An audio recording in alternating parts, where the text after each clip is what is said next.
बातमी आहे बिबट मानव संघर्ष कार्यशाळेची। मागील काही वर्षांत पुणे जिल्ह्यातील जुन्नर परिसरात बिबट मानव संघर्ष हा प्रश्न गंभीर झाला आहे। यावर वन विभागाने काही उपाययोजना केल्या आहेत। यामध्ये स्थानिक ग्रामस्थांची रेस्क्यू टीम आणि शाळकरी मुलांचा बिबट दूत म्हणून वापर करण्यात येत आहे। पाहुयात आपला आवाजचे संपादक रायचंद शिंदे यांनी घेतलेला हा आढावा। कधी विहिरीत पडलेले बिबटे रेस्क्यू करण्यासाठी तर कधी मानवी वस्तीत हल्ले करणारे बिबटे रेस्क्यू करण्याची जबाबदारी वन विभागाला करताना मोठी कसरत करावी लागत होती। यावर वन विभागाने उपाययोजना केल्या। वन विभागातील अपुरे कर्मचारी आणि परिसरात वारंवार होणाऱ्या मानव बिबट संघर्षामुळे स्थानिक गावकरी आणि शाळकरी मुलांची यासाठी मदत घेण्याचे ठरले। गाव पातळीवर काही कार्यशाळाही घेतल्या गेल्या आणि मग बघता बघता हा संघर्ष कमी झाला। कोणतेही मानधन न घेता ही सगळी मंडळी वन विभागासाठी काम करत आहे। विविध शाळांमधून बिबटदूत म्हणून विद्यार्थी आणि ग्रामस्थ निवडण्यात आले। संवेदनशील भागात जनजागृती करण्यासाठी या टीमचा वन विभागाला मोठा फायदा होत आहे। निसर्गाच्या साखळीतला महत्त्वपूर्ण असलेला बिबट्याही जगला पाहिजे आणि मानवालाही काही त्रास होऊ नये यासाठी वन विभाग सातत्याने प्रयत्न करत आहे। रेस्क्यू टीम आणि शाळकरी मुलांच्या या मदतीने वन विभागाला मानव बिबट संघर्ष कमी करण्यासाठी यामुळे यशही आले आहे। जुन्नरमध्ये बिबट्या आणि मानव संघर्ष मागच्या काही दिवसापासून चांगलाच पेटलेला आहे। यावरती फॉरेस्ट डिपार्टमेंटच्या वतीने काही त्याच्यावरती आयडियाज केल्या जात आहेत। काही सामान्य नागरिक, शाळकरी मुलं, गावकरी यांना एकत्र आणून हे सगळे प्रयत्न केले जातात। नेमके काय प्रयत्न आहेत? आपल्यासोबत आहेत जुन्नर वन विभागाचे DFO माननीय म्हसे सर, मला सांगा नेमकं कशा पद्धतीने सगळं काम चाललंय? आज नेमकी कशासाठी आपण ही मीटिंग अरेंज केली होती?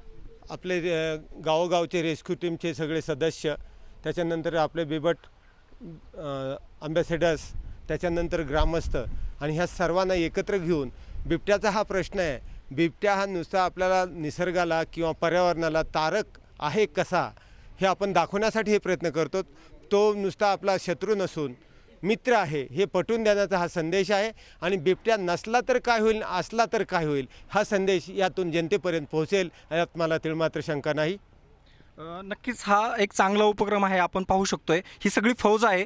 जुन्नर वन विभाग जरी थोड्या प्रमाणात असेल, सगळा स्टाफ कमी प्रमाणात असेल, तरी अशी एक फौज त्यांनी तयार केलेली आहे की ज्या सगळ्या या माध्यमातून याचा फायदा होऊ शकतो। आपल्यासोबत काही मुली आहेत या ठिकाणी या रेस्क्यू टीममध्ये काम करणाऱ्या। तू कुठून काम करतेस आणि कशा पद्धतीने लोकांपर्यंत पोहोचतेस बिबट्या वाचवण्यासाठी?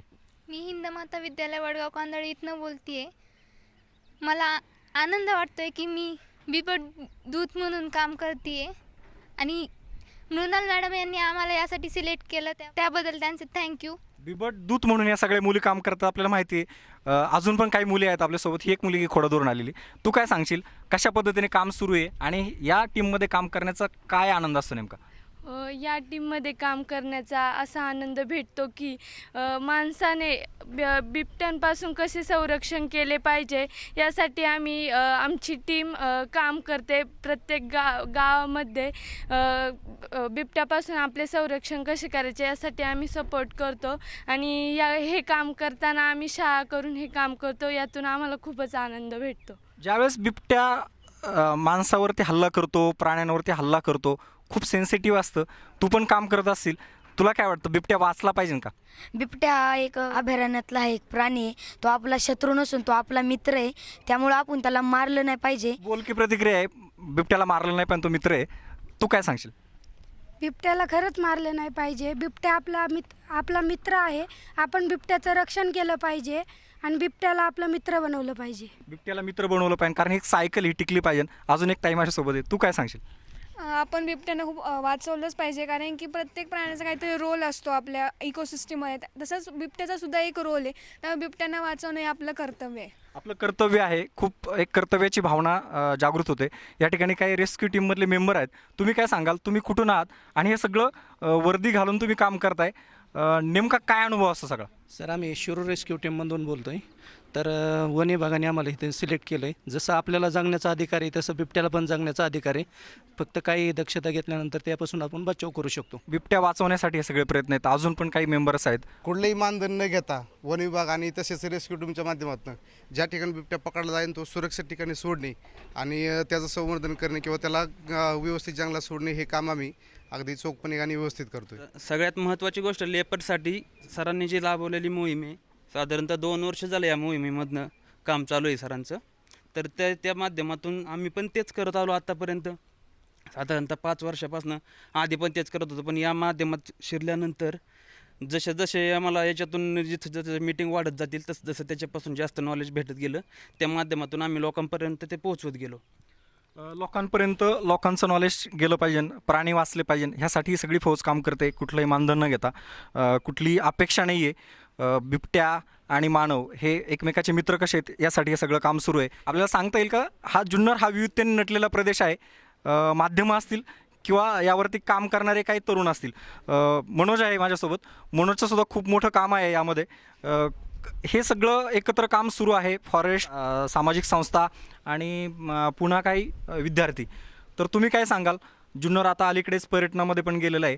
एक सुंदररित्या पर्यटन लोकांपर्यंत पोहोचवणं, जशी तुम्ही त्याला एक काहीतरी नाव दिलेलं आहे, ते काय आहे नेमकं? तर काय सांगाल नेमकं तुम्ही? नक्कीच बिबट्या हा आपल्या जुन्नरचा अविभाज्य घटक आहे, त्याला आपण टाळू शकत नाही. जबाबदार पर्यटन कार्यशाळेच्या अंतर्गत आपण हा विषय पुन्हा अगदी प्रकर्षाने मांडलेला आहे. ज्या ठिकाणी बिबट्याचा प्रादुर्भाव होतो तिथल्या स्थानिक लोकांचा असंतोष हा समजण्यासारखाच आहे. पण त्याचवेळी एक जी इकोसिस्टीम, जी परिसंस्था आपल्याला जपणं ही सुद्धा एक निसर्गाची आणि पर्यायाने आपली गरज आहे, आपलं कर्तव्य आहे. त्याच्यासाठी सर्वच घटकांनी, मग ते शालेय जीवनातील असतील, शासकीय असतील, प्रशासकीय असतील किंवा सामाजिक असतील, सर्व घटकांनी हातात हात घालून काम केलं तरच याच्यावरती शाश्वत पर्याय आपल्याला काढता येईल.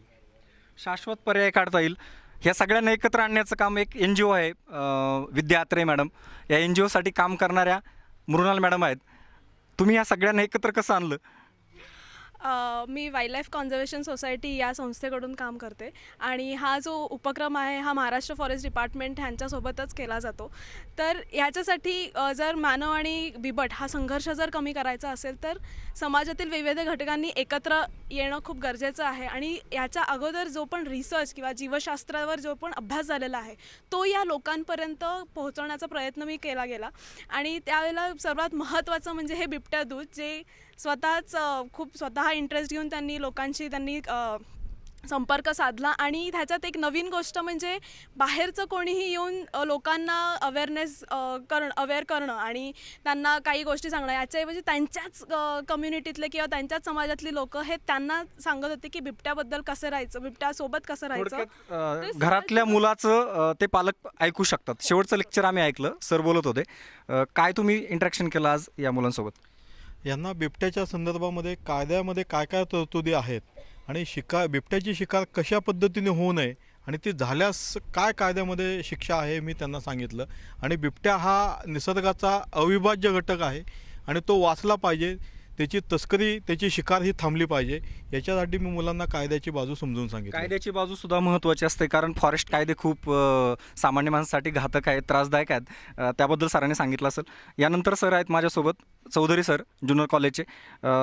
या सगळ्या माध्यमांमध्ये तुम्ही बऱ्याच दिवसापासून काम करताय, निसर्गासाठी काम करताय, टीचिंगमध्ये काम करताय.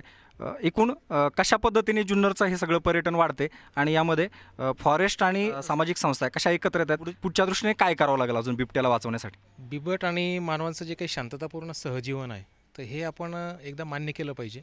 ते एकदा जर मान्य केलं, कारण आपल्या जवळपास 100 ते 125 वर्षापासूनचे आपल्याकडे पुरावे आहेत की मानव आणि बिबट हे एकत्र नांदत आलेत शांततेने.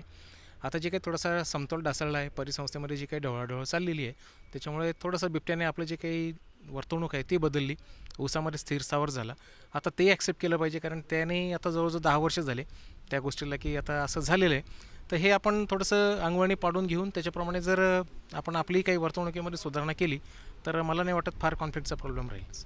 बरोबर आहे. आपण एकूणच पाहिलं हा सगळा ताफा, ही सगळी गर्दी आज या ठिकाणी पूर्णतः फक्त बिबट्याला वाचवा, निसर्ग वाचवा यासाठी एकत्र होती. सगळी मंडळी एकत्र आलेली होती. सामाजिक संस्था, वन विभाग यांच्या प्रयत्नातून बिबट्या वाचला पाहिजे, कारण हा तुमच्या आमच्या घरातला एक जवळचा खूप महत्त्वाचा एक प्राणी आहे. तो वाचला तर तुम्ही वाचणार आहात आणि निसर्ग वाचला तर तुमचं पुढचं भवितव्य आहे.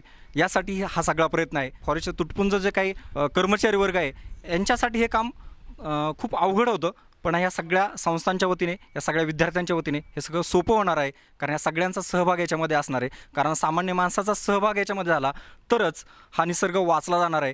फॉरेस्टचं हे काम नाही तर तुमच्या आमच्या घरातलं काम आहे, असंच पाहून आपण सगळ्यांनी एकत्र आलं पाहिजे, हाच संदेश याच्यातून द्यायचा आहे. रायचंद शिंदे, आपला आवाज, जुन्नर.